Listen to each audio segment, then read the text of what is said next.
Hi hello. അപ്പോൾ ഇന്ന് നമുക്കൊരു സ്റ്റഡി വ്ലോഗ് കണ്ടാലോ? അപ്പോൾ ഞാനിപ്പോൾ ഇന്ന് എനിക്ക് ചെയ്ത് തീർക്കാനുള്ള കാര്യങ്ങൾ ടു ഡു ലിസ്റ്റ് ആക്കിയിട്ട് ഇടുന്നുണ്ട്.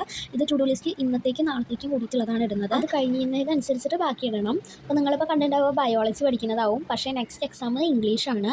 അപ്പോൾ ഞാൻ ഫസ്റ്റ് തന്നെ ഗ്രാമർ നോക്കി വെച്ചിട്ടുണ്ടായിരുന്നു. നമ്മൾ ഇംഗ്ലീഷ് എക്സാമിന് പോണേക്കാൾ മുന്നേ ഏറ്റവും നിർബന്ധമായിട്ടുള്ളൊരു കാര്യമാണ് ഗ്രാമർ നോക്കുക എന്നുള്ളത്. കാരണം 20 മാർക്കോളം നമുക്ക് ഗ്രാമറിൽ നിന്ന് വരുന്നുണ്ട്. അപ്പോൾ മസ്റ്റായിട്ടും ഗ്രാമർ നോക്കി പോവുക. ഗ്രാമർ നോക്കിയാൽ അടിപൊളിയായിട്ട് നമുക്ക് എഴുതാൻ പറ്റും. പിന്നെ ഞാൻ കുറച്ച് നേരം ബയോളജി പഠിക്കാനിരുന്നു. ബയോളജിയിൽ ക്ലാസിഫിക്കേഷൻ എന്ന് പറയുന്ന ചാപ്റ്ററും റിപ്രൊഡക്റ്റീവ് ഹെൽത്ത് എന്ന് പറയുന്ന ചാപ്റ്ററും കഴിഞ്ഞിട്ടുണ്ടായിരുന്നു. അതിനിടയ്ക്ക് തന്നെ ഞാൻ ഇംഗ്ലീഷ് നമ്മുടെ ലൈവ് കണ്ടിട്ടുണ്ടായിരുന്നു. All chapters and all points live കണ്ടിട്ടുണ്ടായിരുന്നു. പക്ഷേ അതിൻ്റെ ഡിസ്കോഴ്സസും അതേപോലെ തന്നെ മോഡലൊന്നും നോക്കിയിട്ടില്ല. അപ്പോൾ അത് ഇന്ന് വൈകിട്ട് നോക്കണം വെച്ചിട്ടാണ്. ഇന്ന് വൈകിട്ട് സൈലത്തിൻ്റെ ലൈവ് ഉണ്ട്, അതിൽ ഉണ്ടാവും. അപ്പോൾ അത് നോക്കണം എന്ന് വെച്ചിട്ടാണ്. എന്നാലാണ് നമുക്ക് അപ്രീസിയേഷനൊക്കെ വന്നു കഴിഞ്ഞാൽ നമുക്ക് എഴുതാൻ പറ്റുള്ളൂ. അപ്പോൾ നമ്മൾ ഡിഫറെൻറ്റ് യൂട്യൂബ് ചാനൽസിൻ്റെ ലൈവ് കാണാം. അപ്പോൾ നമുക്ക് അപ്രീസിയേഷനൊക്കെ വന്നാൽ മിക്സ് ചെയ്ത് എഴുതാം, നമ്മുടെ രീതിയിലേക്ക് മാറ്റി എഴുതാം. അപ്പോൾ ഞാൻ ബയോളജി പഠിക്കുന്നത് എന്താണെന്ന് വെച്ചാൽ നമുക്ക് ബയോളജിക്ക് ഒരു ദിവസമേ ഉള്ളൂ. പക്ഷേ ഇംഗ്ലീഷിന് നേരെ മറിച്ച് 3 ദിവസം നമുക്ക് ലീവ് കിട്ടുന്നതുകൊണ്ട് തന്നെ നമ്മൾ ബയോളജിയും കൂടി ഒന്ന് നോക്കി വെച്ച് കഴിഞ്ഞാൽ അടിപൊളിയായിരിക്കും. അപ്പോൾ ബയോളജി കുറച്ച് കൂടുതലുള്ള കാരണം ഞാൻ ബയോളജി കുറച്ച് അധികം നേരം നോക്കിയിട്ടുണ്ടായിരുന്നു. അപ്പോൾ വൈകുന്നേരം ആയപ്പോഴും കുറേ നേരം ബയോളജി നോക്കിയിട്ടുണ്ടായിരുന്നു. അത് കഴിഞ്ഞതിന് ശേഷം 7:30 സ്റ്റാർട്ട് ചെയ്യുന്ന ലൈവിന് ഞാൻ 8 മണിയൊക്കെ ആകുമ്പോൾ കയറി. കാരണം എനിക്ക് 2xലിട്ട് കാണുന്നതാണ് ഇഷ്ടം.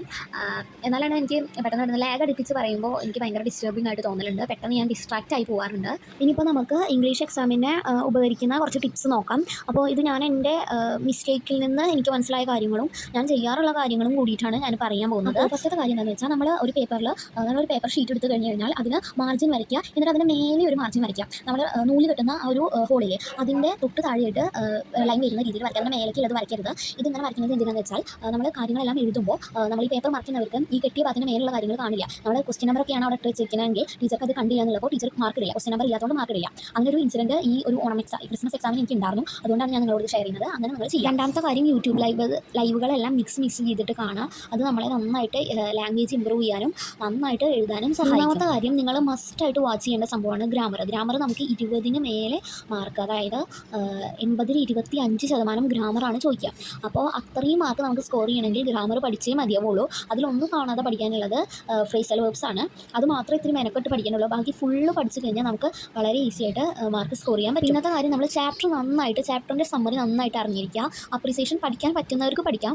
നമ്മൾ ബൈഹാർട്ട് ചെയ്യാൻ ബുദ്ധിമുട്ടുള്ളവർക്ക് ബൈഹാർട്ട് ചെയ്യല്ല, മനസ്സിലാക്കി വെക്കുക. അങ്ങനെ ചെയ്യുന്നതായിരിക്കും ഏറ്റവും നല്ലത്. അപ്പോൾ ചാപ്റ്റേഴ്സിൻ്റെ സമ്മറി നന്നായിട്ട് തന്നെ മനസ്സിലാക്കാൻ നമ്മൾ ശ്രമിക്കുക. അടുത്ത കാര്യം എന്താണെന്ന് വെച്ചാൽ നമ്മൾ അറിയുന്ന ആൻസേഴ്സ് നമ്മൾ ആദ്യം എഴുതുക. കാരണം നമുക്ക് നല്ല കോൺഫിഡൻസ് ഉള്ള ആൻസേഴ്സ് നമ്മൾ ആദ്യം എഴുതുക. അത് ഏത് എക്സാമിനും അങ്ങനെ തന്നെ. അങ്ങനെ എഴുതി കഴിഞ്ഞാൽ ടീച്ചർക്ക് ഒരു ഇംപ്രഷൻ ഉണ്ടാവും. ഫസ്റ്റ് 2 പേജിൽ അങ്ങനെയൊക്കെ എഴുതി കഴിഞ്ഞാൽ ടീച്ചർക്ക് ഭയങ്കര ഇംപ്രഷൻ ആവും. പിന്നെ നമുക്കൊരു കൺസിഡറേഷൻ കിട്ടും. കുട്ടിക്കത് അറിയുന്നുണ്ടാവും, അവന് എന്തോ ഒരു ചെറിയ മിസ്റ്റേക്ക് പറ്റി. ആ ഒരു ടിപ്പ് നമ്മൾ ഉപയോഗിക്കാം. അങ്ങനെയാണെങ്കിൽ നമുക്ക് കൂടുതൽ മാർക്സ് സ്കോർ ചെയ്യാം. പിന്നെ പെട്ടെന്ന് ലാംഗ്വേജസ് ഒക്കെ എഴുതുന്ന സമയത്ത് നമുക്ക് ഒരു തലയും വാലും ഉണ്ടായിരിക്കണം. നമ്മൾ നന്നായിട്ട് നല്ല വൃത്തിയിൽ നമ്മുടെ ഹാൻഡ് റൈറ്റിംഗ് വൃത്തിയില്ലെങ്കിലും ഗ്യാപ്പ് ഇട്ട് എഴുതാൻ ശ്രമിക്കുക. ടീച്ചേഴ്സിനെ വായിക്കാൻ ബുദ്ധിമുട്ടാക്കാത്ത വിധത്തിൽ എഴുതാൻ നിങ്ങൾ മാക്സിമം ശ്രമിക്കുക. മലയാളമൊക്കെ ആണെങ്കിൽ നമുക്ക് ഒട്ടുമിക്ക പറ്റാറൊന്നുമില്ല, എന്നാലും നമ്മൾ മാക്സിമം ശ്രമിക്കുക. അങ്ങനെ എഴുതി മോഡൽ എക്സാംസ് എഴുതി പ്രാക്ടീസ് ചെയ്ത് അങ്ങനെ പറ്റുന്നതായിരിക്കും. പിന്നെ എക്സാമിൽ ഏറ്റവും പ്രധാനപ്പെട്ട കാര്യമാണ് ടൈം മാനേജ്മെൻറ്റ് എന്ന് പറയുന്നത്. ഈ ടൈം മാനേജ്മെൻറ്റ് നമ്മൾ എത്രത്തോളം പാലിക്കുന്നു അത്രത്തോളം ക്വസ്റ്റ്യൻ ആൻസേഴ്സ് നമുക്ക് എഴുതാൻ സാധിക്കും. അപ്പോൾ നിങ്ങൾ മനസ്സിലാക്കുക, നമുക്കൊരു ടാർഗറ്റിൻ്റെ ഉള്ളിൽ നമുക്ക് എക്സാം തീർക്കാനുണ്ട്. അപ്പോൾ അതിൻ്റെ ഉള്ളിൽ നിങ്ങൾ എഴുതി തീർക്കാൻ മാക്സിമം ശ്രമിക്കണം.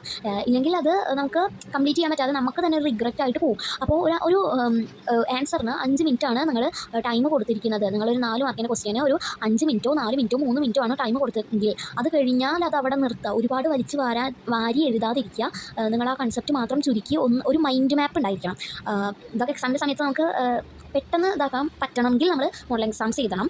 അത് ഇപ്പം പല ചാനൽസിൻ്റെയും മോഡൽ എക്സാംസ് ഉണ്ട്. തലേ ദിവസം നമുക്ക് ഉച്ചയ്ക്ക് ശേഷമാണ് മോസ്റ്റ് ഓഫ് ദ എക്സാം വരുന്നത്. അപ്പോൾ നമ്മൾ ക്വസ്റ്റ്യൻസ് പ്രാക്ടീസ് ചെയ്യുക. നമ്മൾ എഴുതി പ്രാക്ടീസ് ചെയ്തിട്ട് ടൈം മാനേജ് ചെയ്താൽ മാത്രമേ നമുക്ക് എക്സാം സമയത്തിൻ്റെ ഉള്ളിൽ എഴുതി തീർക്കാൻ പറ്റുള്ളൂ. ഇംഗ്ലീഷിൻ്റെ കാര്യം എന്നൊക്കെ പറയുകയാണെങ്കിൽ കഴിഞ്ഞ എക്സാമിന് എനിക്ക് പറ്റിയ ഏറ്റവും വലിയ അബദ്ധമാണത്. ടൈം മാനേജ് ചെയ്യേണ്ട എക്സാം എഴുതിയിട്ട് ഗ്രാമർ പോർഷൻസ് ഒന്നും എഴുതാൻ പറ്റിയിട്ടില്ല. ഗ്രാമർ അത്രയും തറോറാക്കി പഠിച്ചു പോയാൽ എനിക്ക് ഗ്രാമർ പോർഷൻസ് എഴുതാൻ പറ്റിയില്ല. അപ്പം നമ്മൾ ടൈം മാനേജ്മെൻറ്റ് വളരെ ഇമ്പോർട്ടൻ്റ് ആണ്. ഇത് എൻ്റെ മിസ്റ്റേക്കിൽ നിന്ന് ഞാൻ എടുത്തു തന്നിട്ടുള്ളൊരു പാടാണ്, ഞാൻ പഠിച്ചൊരു പാടാണ്. അപ്പോൾ ടൈം നന്നായിട്ട് മാനേജ് ചെയ്യില്ലെങ്കിൽ നമ്മൾ ഭാവിയിൽ റിഗ്രറ്റ് അടിക്കേണ്ടി വരും.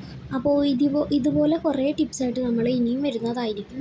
അപ്പോൾ നമ്മുടെ ചാനൽ സബ്സ്ക്രൈബ് ചെയ്യണമെങ്കിൽ ഇനിയും ഒരുപാട് സ്റ്റഡി വ്ളോഗ്സും ഒരുപാട് ഹവേഴ്സ് സ്റ്റഡി വ്ളോഗ്സും അതേപോലെ തന്നെ ഒരുപാട് ടിപ്സും കിട്ടുന്നതായിരിക്കും. അപ്പോൾ എല്ലാവരും ലൈക്ക് ചെയ്യുക, ഷെയർ ചെയ്യുക, ഇഷ്ടപ്പെട്ടാൽ സബ്സ്ക്രൈബ് ചെയ്യുക. അപ്പോൾ ഇന്നത്തെ വീഡിയോ ഇത്രയേ ഉള്ളൂ. അപ്പോൾ അടുത്ത വീഡിയോ ആയിട്ട് വരുന്നവരെ എല്ലാവർക്കും ബൈ.